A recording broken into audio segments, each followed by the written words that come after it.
Hello student, आपका नई session वर्ष 2025-26 8 ग्रेड अभ्यास पुस्तिका क्लास 8 हिंदी पाठ 8 जिसका नाम है गणितज्ञ ज्योतिषी आर्यभट्ट। आइए तो चलिए सही उत्तर छाट कर लिखना है। ग्रह नक्षत्रों का परीक्षण करने वाला स्थान क्या कहलाता है? ग्रह नक्षत्र आपका ऑप्शन है गृहशाला, वेधशाला, प्रयोगशाला, गौशाला।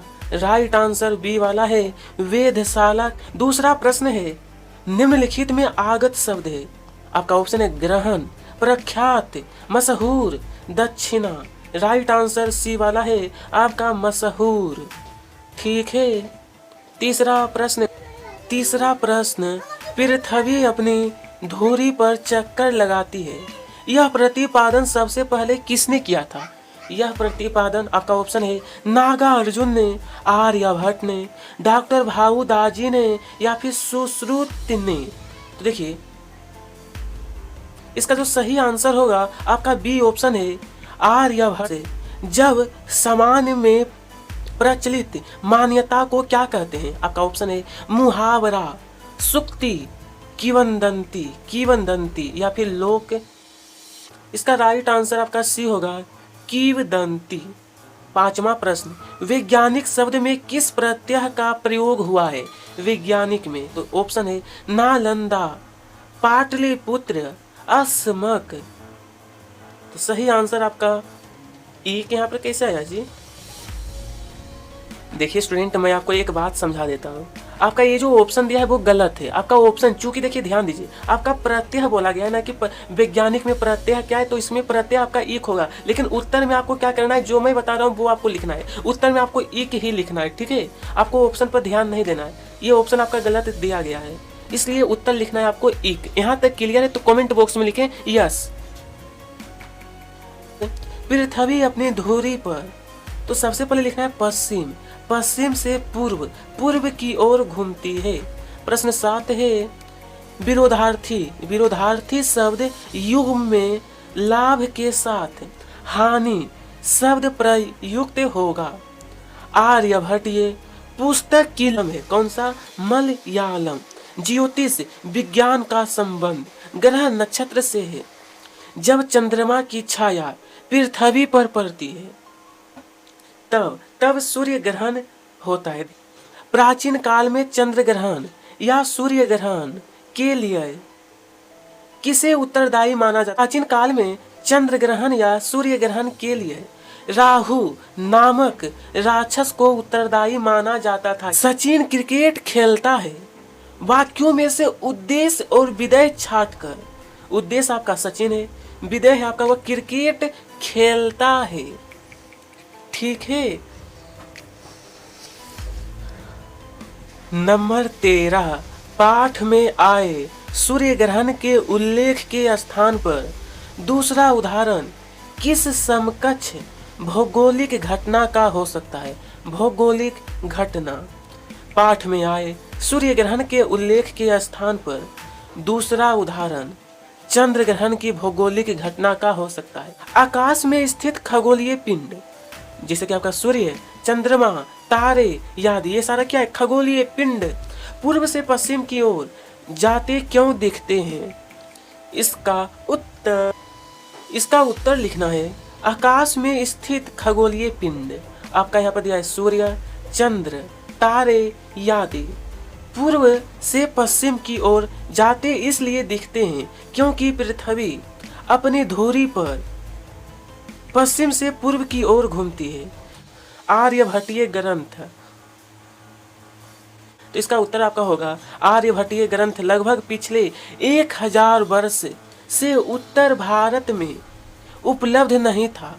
महाराष्ट्र के विद्वान डॉक्टर भाऊ दाजी ने सन 1964 में मलयालम लिपि में आर्यभट्टीय की तारपन पोथियां खोजी और इनका विवरण प्रकाशित किया। इसके बाद ही विद्वानों ने आर्यभट्ट का सही परिचय मिला। आर्यभट्ट का सही परिचय। 16 प्रश्न ग्रहण के बारे में प्रचलित लोक विश्वासों के बारे में लिखिए।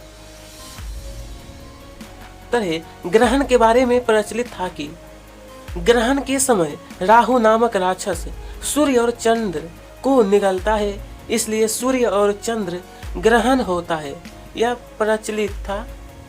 चलिए, आप किसी तेज चलती बस में बैठे हैं, तब आपको खिड़की से बाहर की वस्तुएं पीछे भागते क्यों? बस में बैठने पर वस्तुएं पीछे जाती है हुई इसलिए दिखाई देती है क्योंकि बस के सापेक्ष बाहर की वस्तुएं स्थिर होती है। बाहर की वस्तु स्थिर है लेकिन बस क्या है, आगे की ओर बढ़ता है। ये वाला आपको नहीं लिखना है।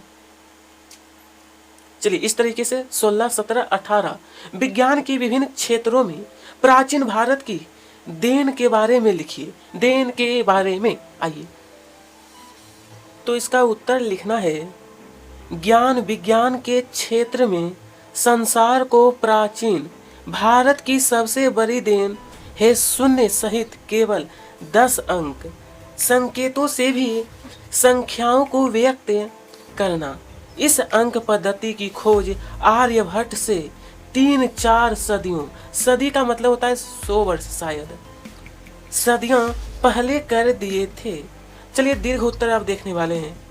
बोला आर्यभट्ट के वैज्ञानिक योगदान के बारे में अपने विचार लिखिए। अपने विचार,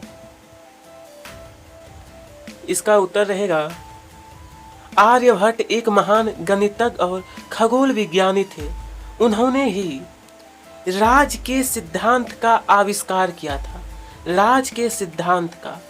आज जिस क्षेत्र को खगोल नाम से जाना जाता है, वहीं पर आर्यभट्ट ने बीज गणित, रेखा गणित और त्रिकोणमिति के मूल सिद्धांतों की रचना की थी। आर्यभट्ट ने पाई के मूल्य पर काम किया, जो आज दुनिया भर के वैज्ञानिक और गणितज्ञों द्वारा उपयोग किया जाता है।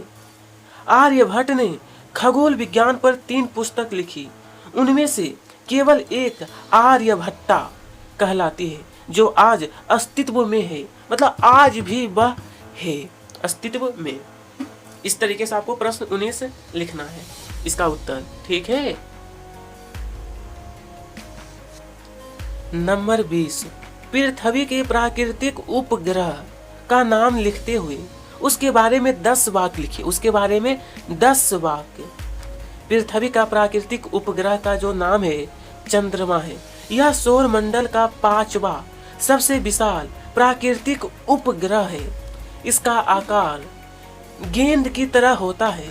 चंद्रमा स्वयं नहीं चमकता, यह सूर्य के प्रकाश से प्रकाशित होता है।